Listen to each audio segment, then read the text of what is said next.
Hey, TikTok, some likes. I don't know how to get gifts here, but I could really use some. But I'm on TikTok, I'm on YouTube, streaming live. I'm talking about my near-death experience. My near-death experience was the craziest, scariest, most important thing that's ever happened to me in my life. Sometimes we think of bad things happening to us. I believe that everything is good because we have to learn from everything that happens. Um, but like I said, it was the scariest thing that I ever had happened to me because someone that I trusted, somebody that I was really comfortable with, um, gave me a substance that I thought was something else. I took it through my nose. You guys know how that goes. Um, he gave it to me, and I instantly felt like I was losing my life. My heart was stopping, and I could feel it. If you've never had that experience, where your heart is in, you probably haven't because that's something that you have when you're losing your life.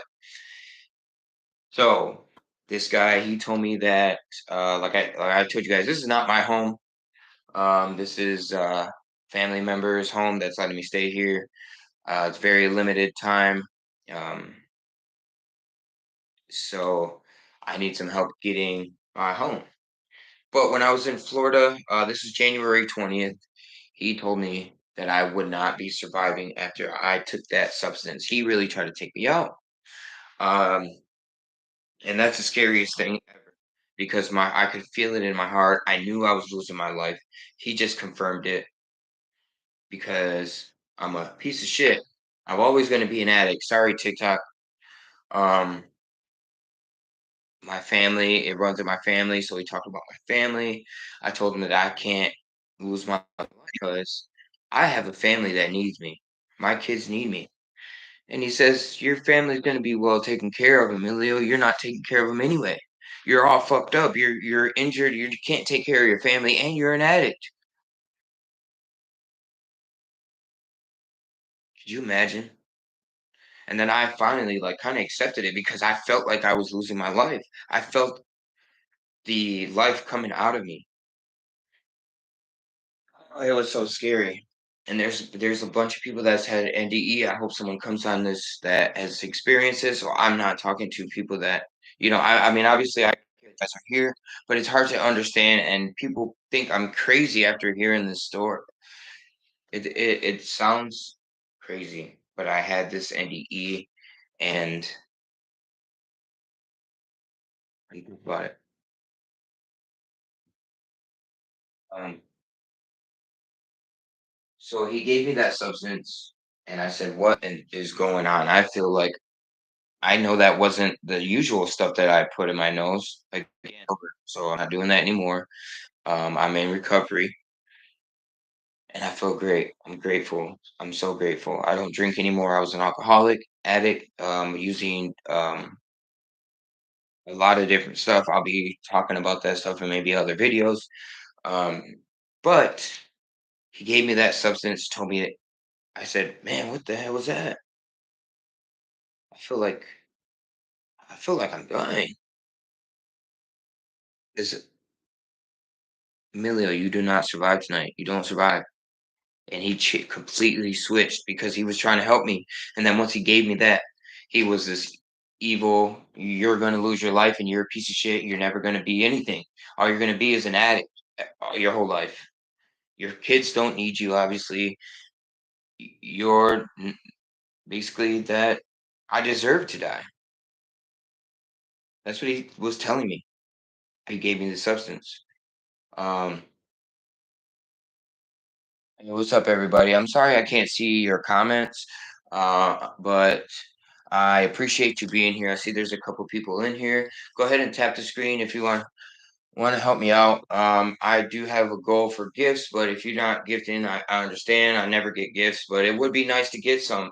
Um, so if you want to gift me, go ahead on the screen. I'm also live on a different platform right now, trying to tell my story of my near unaliving experience. Someone really tried to take my life, but I'm still here. I have a purpose in my life, and God has sent me here for a reason. If you guys don't believe it, Doesn't matter to me. I'm gonna take this off because it's pretty warm.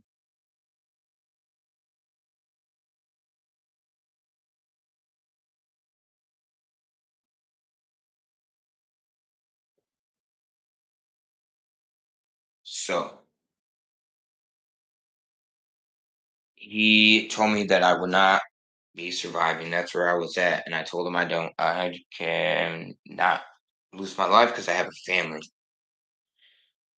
That's when he assured me my family would be okay, and he let me know.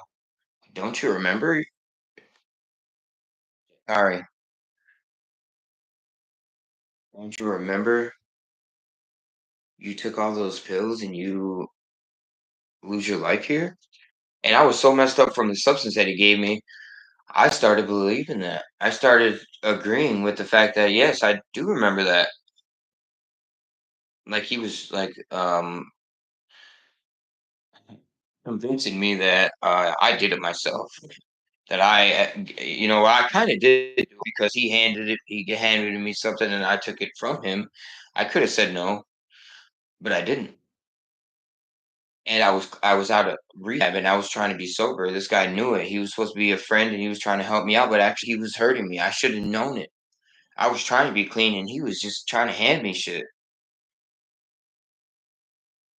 Damn it. Sorry. Excuse my language, TikTok. I don't know what I'm supposed to not say on TikTok. Can you guys tap the screen if you're in here listening? Tap the screen.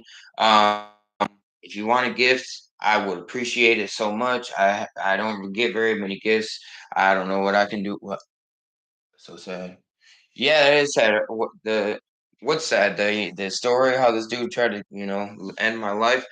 Mind you, I've known this guy since I was a kid, like a little kid. He's a friend of my cousins. My whole family knows him, but I know him as a teenager because we used to party together. I started in active addiction when I was a young teenager, and I'm not proud of it. But I'm now sober, and I'm doing what needs to be done to continue to stay sober.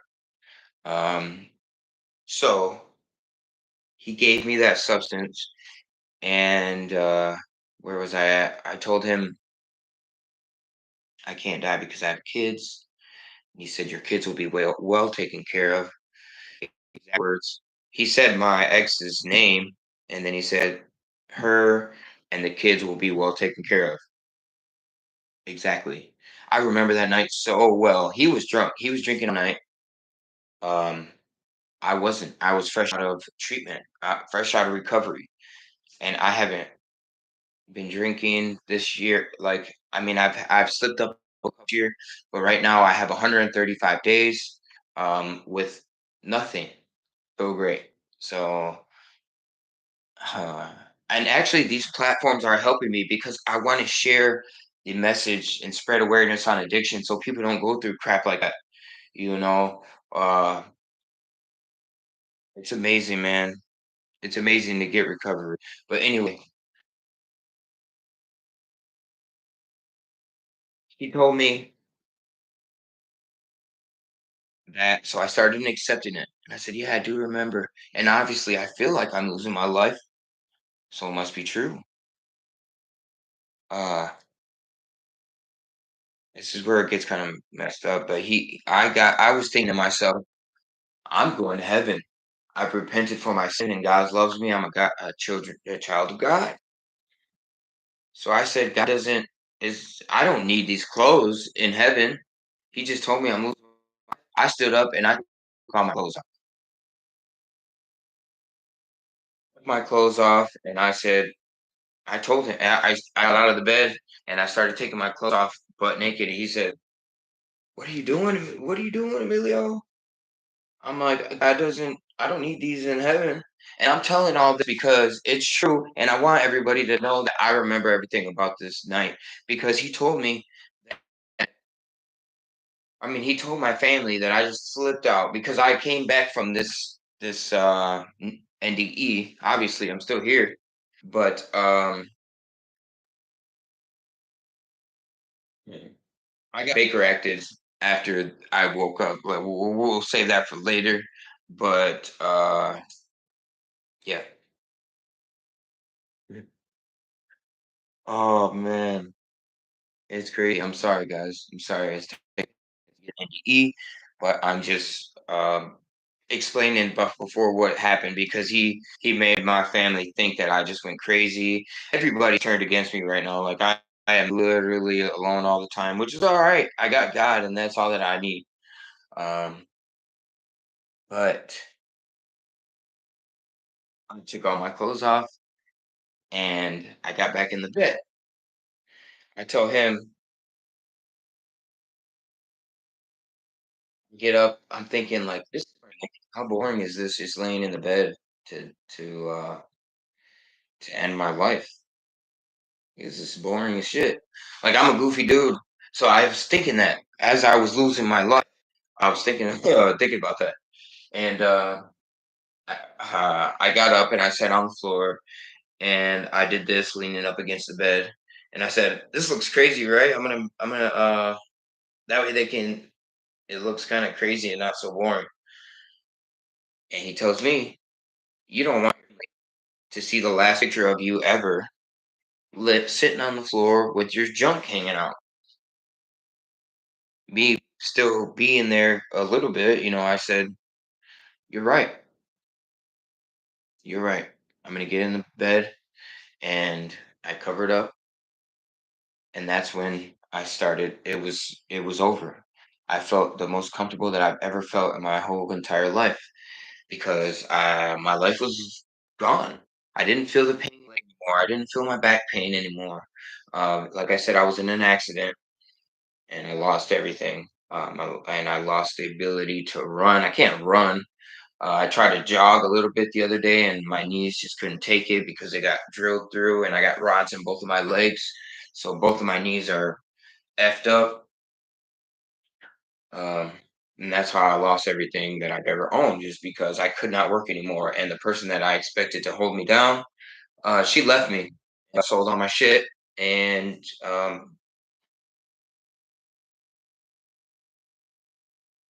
anyway, I was the most comfortable that I've ever been.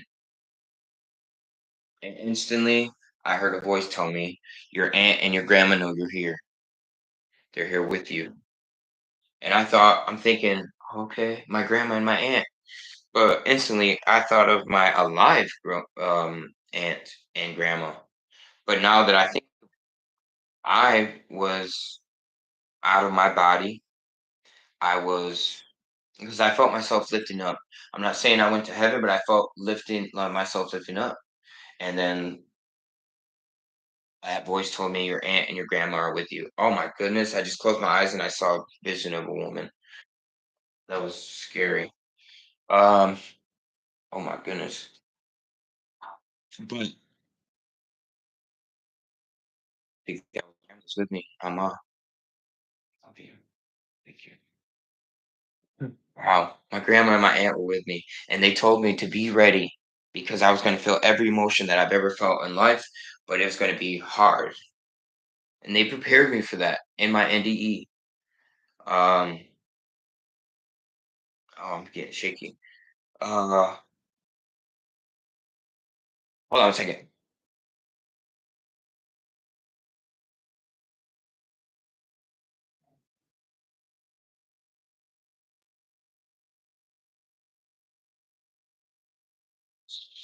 So I'm sorry. One second.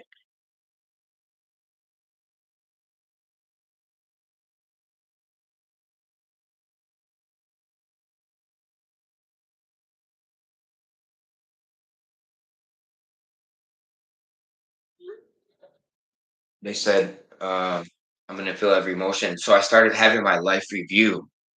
People say they have their life review, and it's like on a screen, flat screen TV or stuff like that. But when I had my life review, it was like I was there, just like I'm here. But I was seeing everything as like on the movies where they're trying to poke people and stuff like that, and they're there, like you're just there. I was just there, and I had a lot of abuse when I was a kid, so I had that, and it hurt bad. When I tell you, you feel those emotions, it's a thousand times worse than it's a thousand times more feeling. It's crazy. Like you are the emotion. And like you're not just feeling yourself having an emotion, you're feeling the actual emotion, if that makes any sense to you. Because in our bodies we only like we feel that emotion and it affects our body and everything. But there, you're the emotion kind of type thing. I don't know, you're just constant. You feel that 100 times more. I felt happy, like elated, like ecstatic, like I was so happy. But then I got so sad, and but I was going through different parts of my life and feeling those feelings, but like sad and grief, crying, like sorrow, most of the worst sorrow that you could ever feel, like a funeral, but like 10 times worse of your favorite person in the world. I felt that. I felt exhilarated, like I was falling out of an airplane. I was screaming. Ah! I was.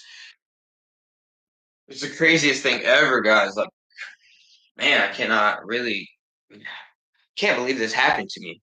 But it was such a good thing for me because I think that helped me stay sober now. Um, it showed me that people do not you cannot trust a lot of people. I mean, I trusted this dude, he built my trust and he sat there, he gave me a substance that ended my life. Ended my life. And I had the Google map for that night. Um, I won't show it now because I have to pull it up. Maybe I'll start pulling it up while I'm talking. But um, he waited in the room until I was gone. He sat there and talked to me, made sure that I knew I was losing my life and that I would not be surviving. It's the craziest thing in the world. And I tried to get a hold of this guy afterwards and let him know that I'm going to start telling the story. He's in Orlando. I'm in Michigan. So I don't really know what to do about this. I really don't know what to do about it. So at this time, I'm not doing anything because people go to get the book thrown at him for shit like that. But he made sure to call my family and let them know that I just went crazy. I'm not that type of person. Just go crazy and mess things up. Oh, but I didn't even talk about my NDE, but I did come out of it, obviously. So I was unconscious, no brain, no heart, completely gone. Or I'd have to. It doesn't make sense because I should be brain dead, but it was a long time. Let's just put it that way. Um, so I was having that life review, and I was feeling every emotion. I then started ascending to heaven, and then I kept hearing a voice while I was going up said, "Hell." It's like the evil was trying to pull me, but the good was overweighing it. But I kept hearing heaven, hell, heaven, hell, heaven, hell. Like I kept hearing that in my NDE, and it was the scariest thing ever because I really thought I was going to hell. Um, so when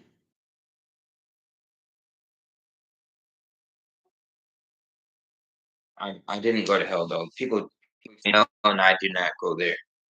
I was going to heaven. So I felt every emotion, and God showed me past what happened. So He had already told me that. And again, I didn't see Him, but there were voices talking to me and guiding me through there. Um, oh, oh, so I was shown that this life is a play. Everything is a God sent message. There is a creator. I did not see him, but there is somebody that sent you those people that ask for a dollar, Can I get $1? I need some help. Like, you should be helping people in this life. I don't have shit, and I still hand people. I help people as much as I can. It doesn't take money all the time. Sometimes somebody needs help crossing the street, or to ask if someone's okay. Are you okay today? Like, people just need that. Some people just need you to say hi. How are you doing? It looks like I'm friendly to everyone after this experience because I was shown that all that stuff matters. All that stuff you will if you're a piece of shit in this life, you're gonna feel it when you lose this life. And if you don't believe me, just wait. You're gonna remember this. You're gonna remember this. Just wait. Can I get to take a tea? What he did show me was past the NDE. He showed me that I would be on stage with a book, guys. Never intended on writing a book, but I do have a passion for the disease of addiction because I've spent 22 years in addiction. It's what has been my life. But now I'm going to look at that as research and development for my skills because I'm going to start teaching, spreading awareness on the disease of addiction. Because once I spread the word on addiction, I will be saving people's lives together. Us, we will be, because we're going to educate people on the brain disease and let people know that there are able to be out of the addicted mindset. It takes a complete brain change. Like you have to rewire. And I'm sorry I got off of the NDE for a second, but this is really important. Okay, but I'm gonna talk back about about the NDE. So, this life is a play, and everything happens for a reason. Everything. There's a plan for I mean, like you have free will, but there's also consequences for the shit that you do. But there's also rewards for the good shit that you do. Can I say shit? I'm sorry. Um,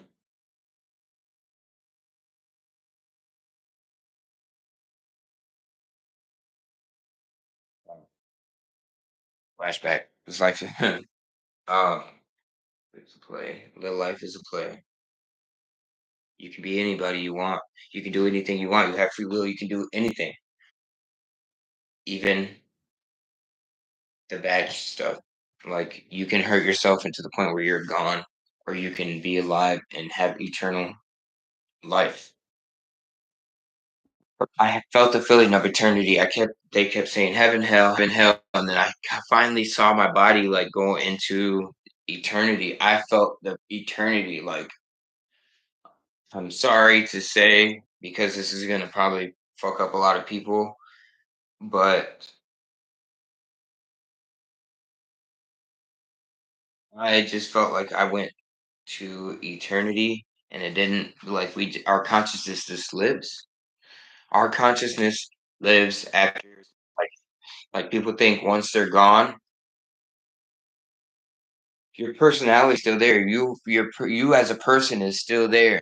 Thank you for the one person that's in here. Can I get some likes? I'm talking about my NDE, my near death experience. Also on YouTube.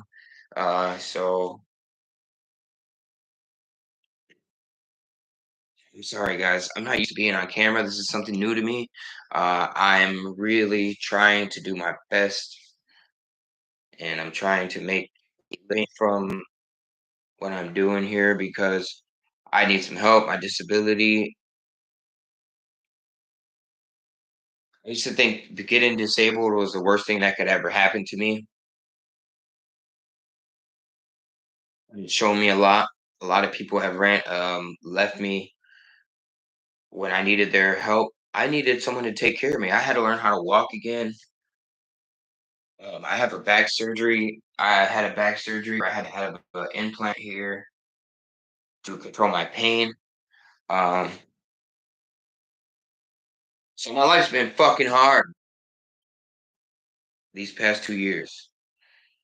The doctors told me they don't know how I survived. People do not survive the injuries that I had. My main artery was torn. he says it's supposed to be connected like this, and it was completely disconnected.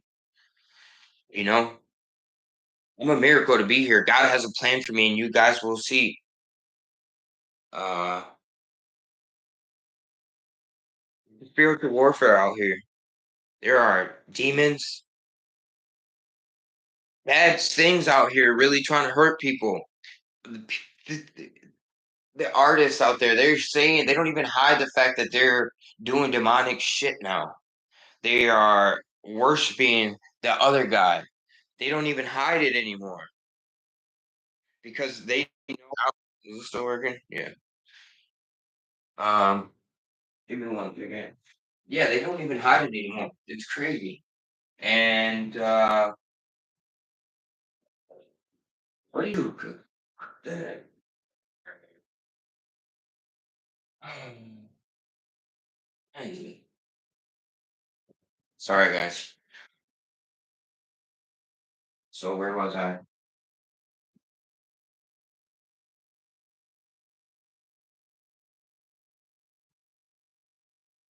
Life is a play. You can be anything you want. God sends those the tests. When people say that Earth is a learning school, Earth is a school, they're telling the truth. Trying to test you to see what kind of person you are. There's a lot of messed up people out here. That tastes amazing. Wow. Um, you can be anything you want to be. You can be a bad person. You can be a good person. And I was shown this in my NDE. That sounds simple, but when you're a bad person, you're gonna feel the way you treat those other people. Be content with your your bad attitude and the way you treat people, the shitty way you treat people. Okay, do that, but you're gonna feel it. You're not here anymore. You're gonna feel that. Then I started coming back to life. God showed me it wasn't my time, and He showed me with that book. He said that I will be on stage, and people are gonna know me. I didn't know what the book was about at the time,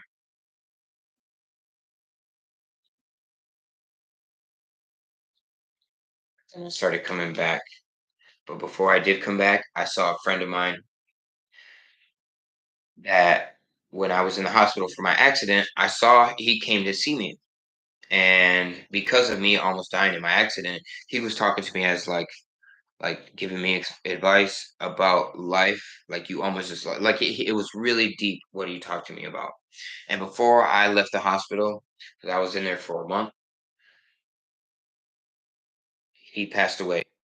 He passed away before I got out of the hospital. I never got to see him after I was in the hospital. And this guy um, never was like all the other people in my life that picked on me and put me down. I was always like I've always had glasses. I always spoke different than the people around me because um, we lived in the hood, the ghetto, and shit like that. And I speak more of a proper in a proper way, um, which I don't think it's that thing. But people always used to tease me for that, calling me white boy. And when I was a kid, I played the flute. I wanted to play the trumpet. I wanted to play the percussion and the clarinet. I wanted to play all this shit. And the saxophone, I even asked, but they're like, "No, all we got is a flute." And I played flute, and I did my best at it. I played it for years.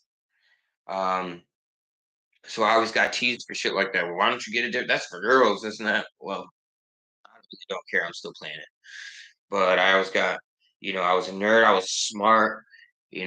All this. I'm still smart. I'm saying, but and when I was a kid, I used to get picked on for the good things about me. Like I should be able to be happy about my my brain power. My smarts. I had glasses though, so I looked nerdy. I was a little. I was quiet. I always got picked on at home too. So like I was really just really timid and like always worried about other people, what they think. But now I don't give a shit because I put so much energy into everybody, and then when I needed people, I'm by myself. I have nothing. I'm working now, which is really hard because my body just does not agree. But I'm actually trying to do this thing on social media so that I can build a new life. And I have a great message. Trying to save people from addiction. Addiction is it affects I think around 25% of Americans. It's the number one crisis in the country. Um, Medical health crisis. Excuse me. I don't know about anything else. I mean, I'm sure those people that are affected by the hurricane, that's a big crisis. But I'm saying the health crisis, it's hurting people. They have new forms of fentanyl that don't respond to the Narcan, that are Narcan resistant. And Narcan is when somebody is overdosed on a substance, on opioids or different drugs. You get a Narcan and it blocks that in your brain or something. I don't know exactly, but it'll wake the person right up and it'll sober them up right away. But now they're making a fentanyl resistant, I mean, Narcan resistant drugs so that it's like an attack on our country and people don't and they're so addicted that their brain is telling them to keep doing it and it's hurting them. So that's why I'm going to teach people about the brain disease because it can be treated and those people can get out of that cycle of hurting themselves when they feel like they're surviving. So I'm sorry I keep straying away from the NDE, but here I saw my buddy and he talked to me, he told me I see him. I gotta stop closing my eyes. I'm seeing things. I um I saw him and he told me he was baby, you gotta get out. And my name's Baby. My nickname when I was a kid was Baby. And he said Baby. It was funny. That was my boy. He's gone now. He's in heaven. Miss you, bro. Um, Sorry guys. Mm. I saw him. He told me that it was not my. I see. He said, "I'll see you when you get back." But right now, you gotta go and you gotta get out of here. I'll see you when you get back. And I was started screaming. I started yelling at. I knew you would be here. Yes, I knew it. We're going to heaven when I come back. I knew you were gonna be here. I told him that.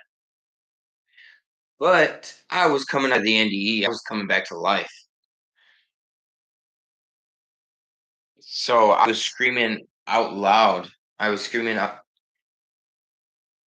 receptors. Sorry, I'm not able to see the comments. I'm gonna check them really quick. Receptors.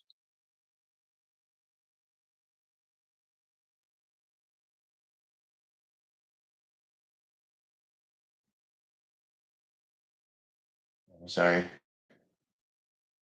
haven't joined your team. Okay, sorry. She's sorry. I'm on two different platforms. You're here.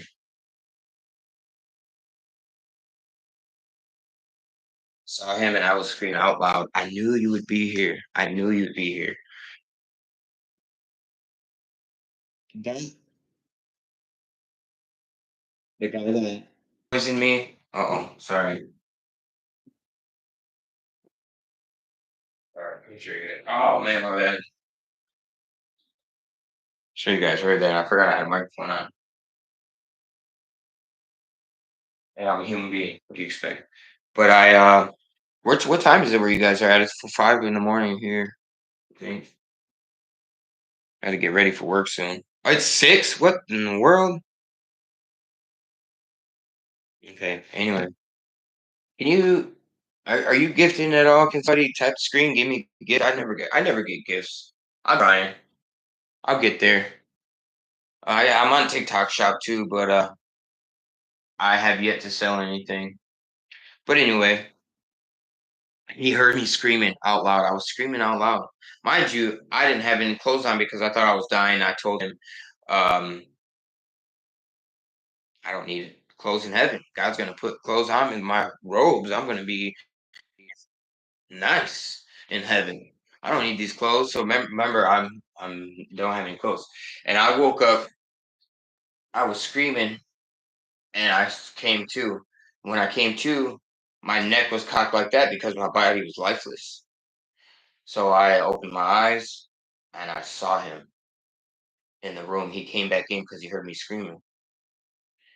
And I get up and I reach for a knife that was on the counter because my friend just told me, "You got to get out of here. This dude just try to take your life. You have to get out of here." I didn't use the knife. I don't know why I grabbed it, but I was still really gone from the substance that he gave me. There's more to the NDE. It comes to me and it goes. Like there was a lot of stuff that I remembered. I had to think about it. It'll come back.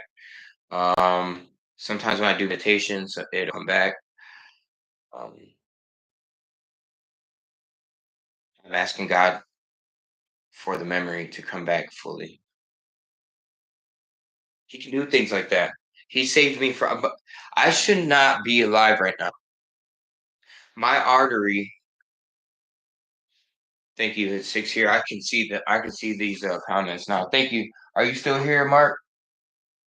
Oh, are you listening to my NDE story? Anyway, when I got up, I grabbed a knife and I started. I went. I tried to get out of the house, and that's where we started to scuffle. Well, I started hitting him like he had a black eye, bumps all over his head. Like I really tore him up. Mind you, I had these surgeries, and I usually, you know, I think it's more of a mental thing now because my legs are cured. I do have a nerve disease, which a nerve syndrome. Stop! Stop! Stop! I have so much to say. It's trying to come out at the same time. Shit! I got up and we start going at it. But I'm listen, guys. If you ever heard of the demon face syndrome? That syndrome that they just come up with out of nowhere because people are starting to see demons. That is a real freaking demon. I didn't see that until after my NDE about that syndrome. So I knew nothing about that syndrome. But because I fought this guy and we started going at it all through the house, and his son came and his son's girlfriend, there was three people trying to um, contain this naked dude that's fighting this demon. Okay, so I got Baker acted. They called the police on me after holding me down because we were scuffling. They finally got me down because I was trying to get out of the house. This dude just tried to end my life.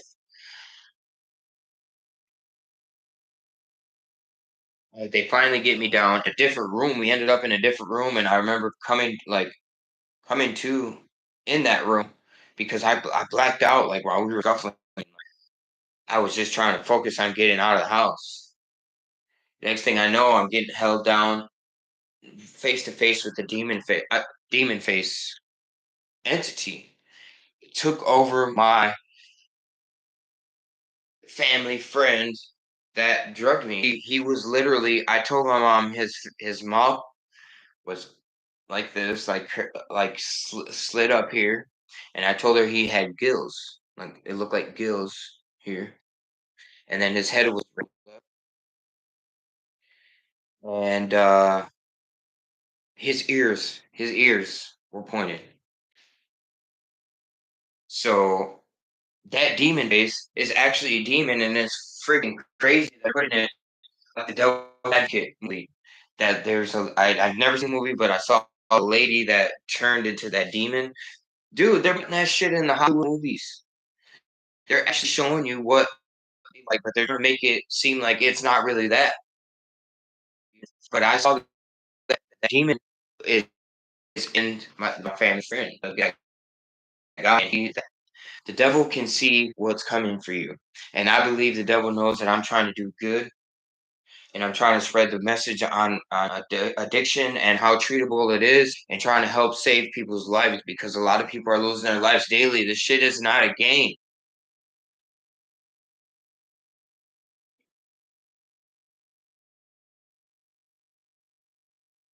and there's a spiritual warfare. If you've never had to deal with it, think about the bad things that come in your mind. You're like, why the fuck did I just think that? Where did that come from? I don't want to do that.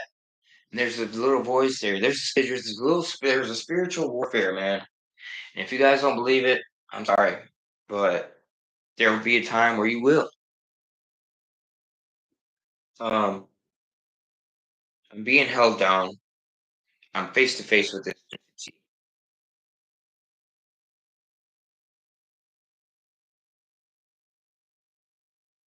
We're not saying anything, but we were just fighting. I'm like tired. My body, my body finally gave because I'm injured, and he's holding me down. And I look up, and he's at gunpoint, and he's saying, "Don't shoot him! Don't shoot him!" Because how weird would it look? See, if I had overdosed in the bed, helps to my family because I had been an addict. Okay, um, that would have made sense to them.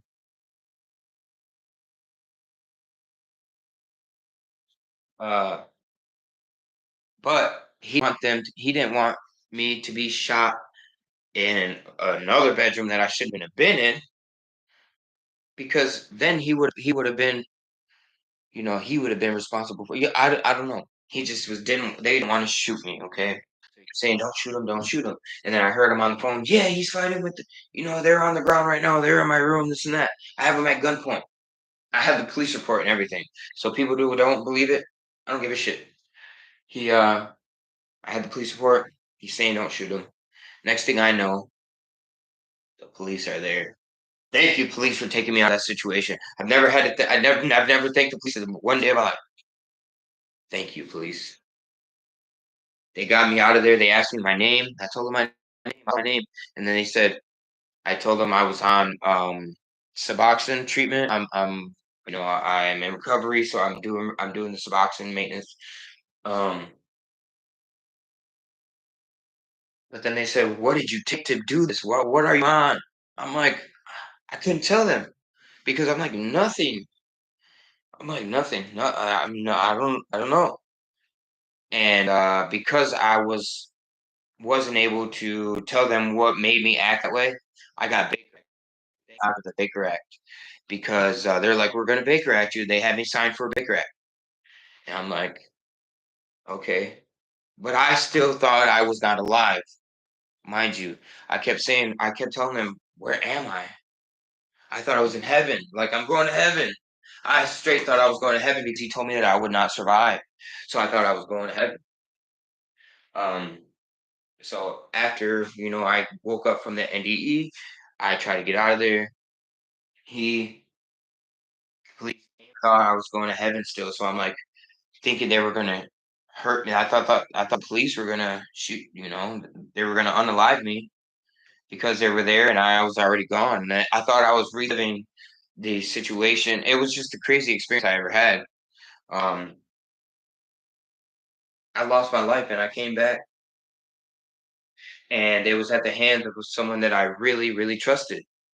I trusted him, and he built the trust enough to sit me down and here, take this straight from my hand.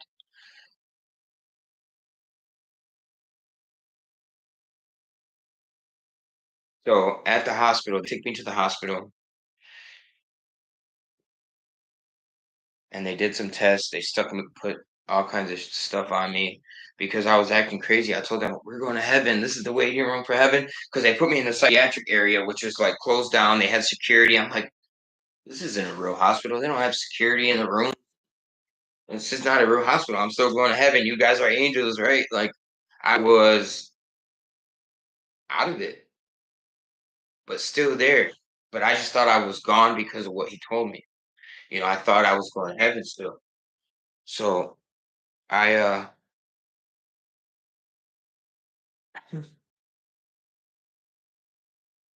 um in the hospital EKG, I think that's what it's called, these the sticky things on me. And there was security in there because I guess I was like just trying to leave the hospital. I thought these doors in like around this corner, it was just so bright in there. I thought like, yeah, that's the door to heaven. What is that? Why did they do that? Was it off? Thanks, bro. I appreciate that. Um, did you follow me? I can't see that. I'm kind of far away and my glasses need to be, but I saw the bright lights and I saw this door. And I'm like, that's the door. I just have to get to that door. This is a test. All these people are testing me to make sure that I am worthy for heaven. This is a completely true story, and like I said, if you don't believe it, I mean it's like too specific to lie. Okay. Um, and I have a police report from that night. Mm. But there was a security guard. She was so pretty. I'm like, you are an angel. Like you are so beautiful. Of course you're an angel. Of course you're in heaven. You're so nice and everything. Like I really thought I was going to heaven, and I had these little sticky things on me, and I kept sticking them on like the nurses' faces. I'm like, and like sticking them, and they charged me for extra ones because I kept taking them off. Um, because I thought I didn't need them. I'm like, what are you guys doing?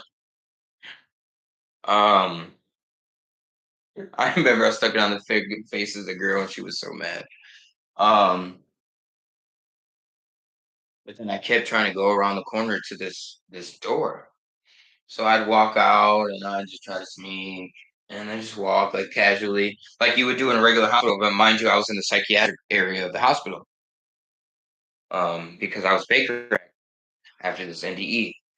Uh, so finally, a lot, but mind you, they called extra security up there because I kept giving them problems, but I wasn't being like rude or anything. I was just like, man, I'm going to heaven. I want to get to that door. I know that's the door to heaven. We're going there. And like finally I went and I was like trying to go fast and they grabbed me. It was like four or five security guards grabbed me up and they slammed me on the ground. I'm like, man, I told you guys my legs are fucked. Sorry, TikTok. Um what uh so I started running and they grabbed me up so fast. This big dude, man, they has big security there.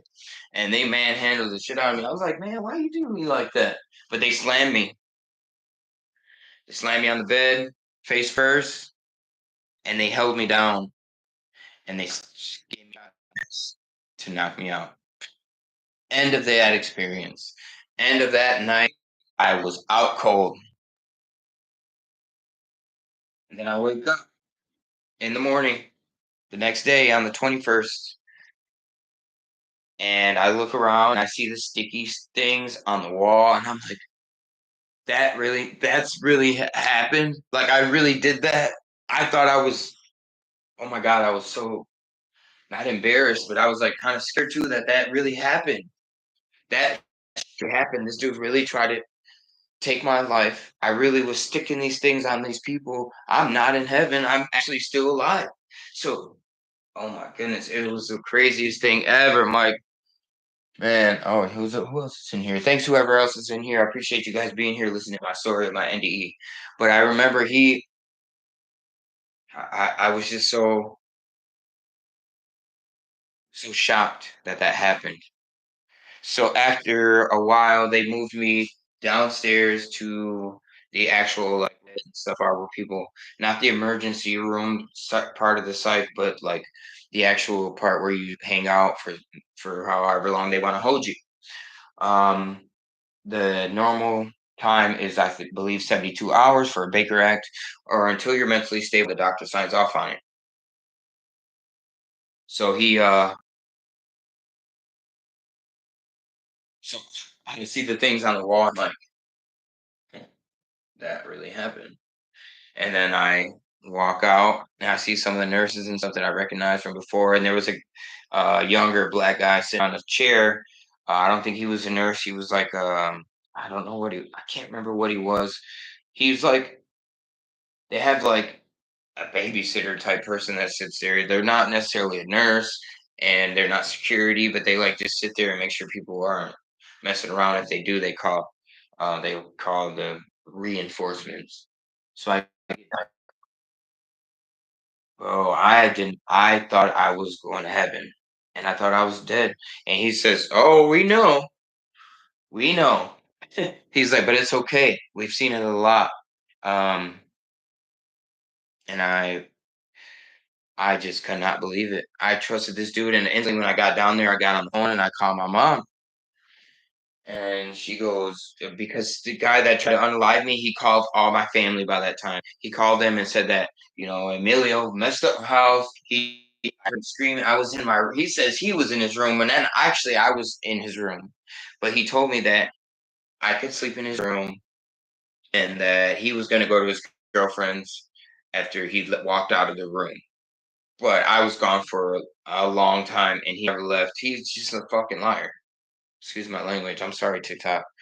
But but he is possessed by a demon, and I swear this happened. If you guys don't believe me, there will be a time, like I said, there will be a time when you believe it and understand that life is more than the physical. There's a lot of and supernatural things that happen, and that's why there's so much shit around. That's why the news is trying to portray this syndrome and tell people that there's something wrong with them if you see these demons.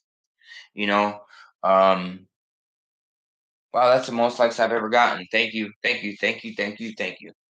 Um,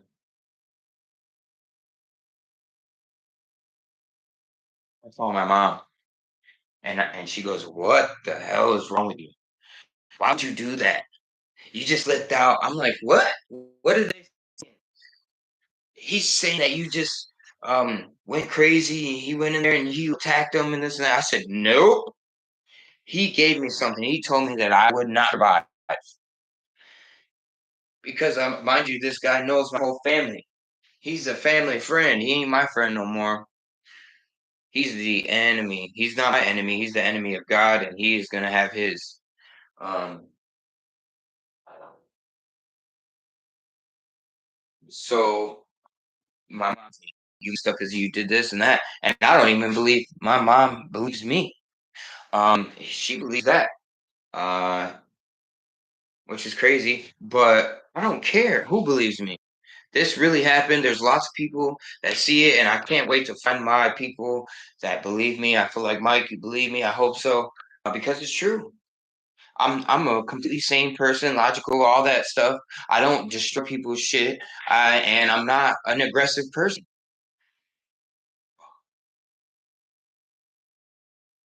You guys hear this gunshot?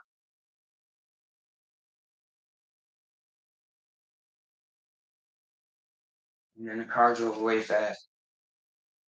I hope everybody's all right.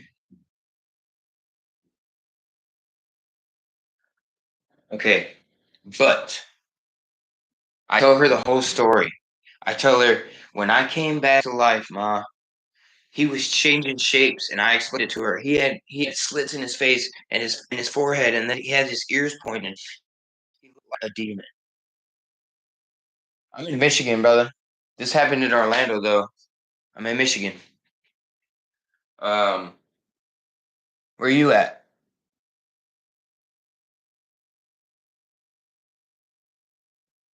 Thank you for supporting me. Thank you for listening to my story. So I tell her, like I said, I tell her everything, and I just don't feel like you believe me. But I start going to the doctors. I'm like, okay, I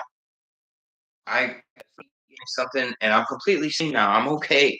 I don't need to be here. because it's that psych stuff is crazy. Oh, Massachusetts? That's cool. Massachusetts. Excuse me. Um, so I tell her the whole story, and like I said, I don't feel like she believes me. And then I told her that I saw my buddy um in the NDE in heaven. I saw him there, and he told me that it was, and I had to come back. That he'll see me when I get back. He told me that, and she says he didn't go to heaven. And I said okay. That was the end of the call because um I just knew at that time she didn't believe me and that she was taking the other people's side. This is my own mom. I'm telling you, like a lot of people have like haunted me out. Ever since the accident, I've been really vulnerable. I lost all my stuff, and people use that as against you.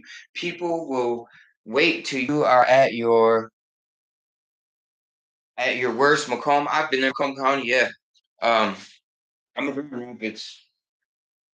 Grand Rapids is like the second largest city, I believe, in Michigan. But um, and she told me he wasn't in heaven, and that was the end of that conversation. I was Baker acted for, I believe, 72 hours. They let me out. And my mom had went to that guy's house to get my stuff, the stuff that I left there. I left my wallet and a few other things like some headphones and some other stuff. My ID was not in there. My driver's license, my Florida driver's license.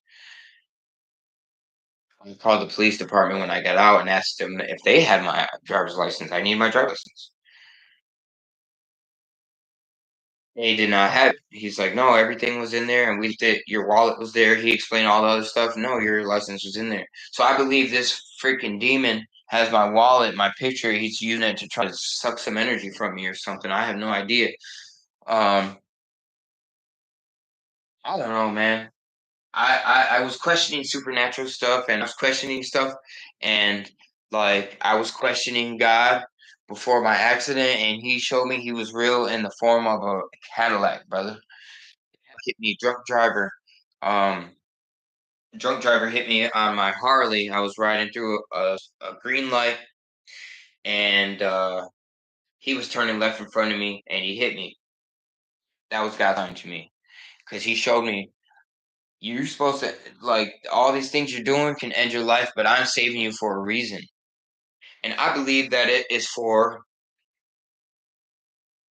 help saving his people, because we need to get real about this addiction disease. People are losing their lives like crazy, and he let me be sober. He helped me get sober, and he wants me to write this book apparently, because I've never thought about writing a book. But during my NDE, that's exactly what I saw was the book. I was on stage. I had a blue suit on, and I was reading something out of it. Um, and it kind of looked like a freaking Dr. Phil type of show or something, which I never watched. I don't know. It was just like I was on a stage and I was talking about my book, and I was a successful person. I had a suit on, and I was, doing God's work, man. A lot of people are on the wrong side. These artists, they tell you they're demonic. They tell you they sold their soul. All this stuff, this shit's real. They're not playing. They throw up all this crazy nonsense all day, and their their soul for eternal damnation. I've never been like my grandma's always been telling me look for God and trying to get me to be religious and things like that. But I man, it's a long story. But I never I never fully committed, and I always felt like shit, and I always stayed addicted. But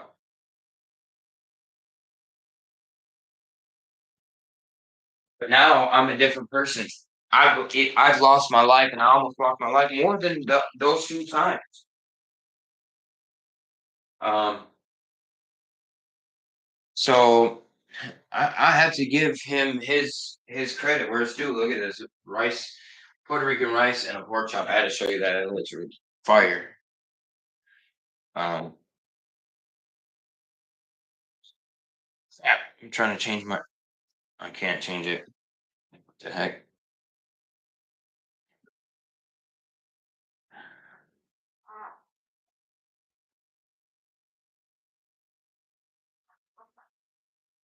Man, I got to learn how to get some gifts on here. I need to make some money on here. The struggle is real after my accident. Like I said, I lost. But like I said, I believe my 22 years of addiction,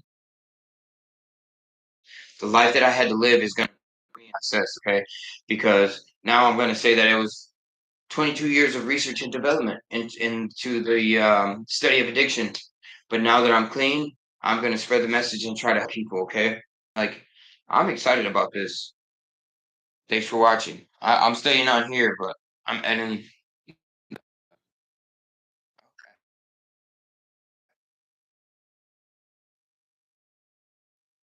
Give you a follow um, if we're not already.